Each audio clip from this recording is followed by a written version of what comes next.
Animal చిత్రంతో రష్మిక మందనతో పాటు తృప్తి దిమ్రీకి మంచి పేరొచ్చింది.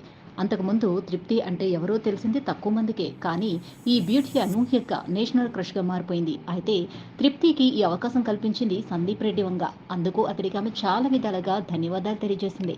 ఇప్పుడు తృప్తి తరహాలోనే టాలీవుడ్ బిగ్ బ్రేక్ అందుకోబోతున్న మరో అదృష్టవంతురాలి గురించి చర్చ సాగుతోంది. ప్రముఖ మరాఠీ నటి శృతి మరాఠే దేవరాలో జూనియర్ ఎన్టీఆర్ సరసన నటించనున్నారని తెలుస్తోంది. కొరటాల ఈ భామకు అవకాశం కల్పించినట్టు సమాచారం. శృతి పాత్ర గురించిన వివరాలేవి బయటకు రాకపోయినా కానీ ఈ పాత్ర చాలా ప్రత్యేకంగా ఉంటుందని అభిమానులు ఊహిస్తున్నారు. అయితే ఇది యానిమల్లో గ్లామరస్ పాత్రతో మురిపించిన తృప్తి దిమ్రీలా అదనపు గ్లామర్తో ఓలలాడిస్తుందని మాత్రం అంచనా వేస్తున్నారు. ఇండస్ట్రీలో వినిపిస్తున్న కథనాల ప్రకారం దేవరా సినిమాలో జూనియర్ ఎన్టీఆర్ ద్విపాత్ర అభినయం చేసే అవకాశం ఉందని కథనాలు వస్తున్నాయి. ప్రొడక్షన్ టీం నుంచి ఎటువంటి అధికారిక ధృవీకరణ లేనప్పటికీ జూనియర్ ఎన్టీఆర్ డ్యూయల్ రోల్ అవతారంలోని కనిపించాలనే ఆలోచన అభిమానులను ఎగ్జైట్ చేస్తుంది. ఇందులో ఆ రెండో పాత్ర కోసం మరాఠా బ్యూటీ శృతిని ఎంపిక చేసుకుంటున్నారనేది ఒక గుసగుస.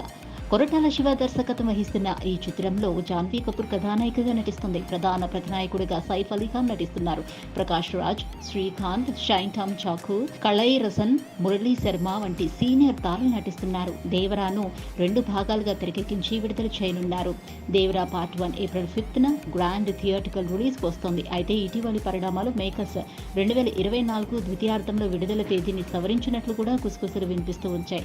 దేవరాతో పాటు జూనియర్ ఎన్టీఆర్ అయాన్ ముఖర్జీ దర్శకత్వంలో వార్ 2లో తన పాత్ర కోసం సిద్ధమవుతున్నారు. హృతిక్ రోషన్, కియారా అద్వానీ కూడా ప్రధాన పాత్రలు పోషిస్తున్న ఈ చిత్రంలో జూనియర్ ఎన్టీఆర్ ను ప్రతినాయకుడిగా చూపించనున్నారని తెలుస్తోంది. Please subscribe Pragna Media. Please like, share, subscribe to Pragna Media. Pragna Media, please do like, share and subscribe. Please subscribe to Pragna Media. Please like, share and comment if you like the video. Pragna Media.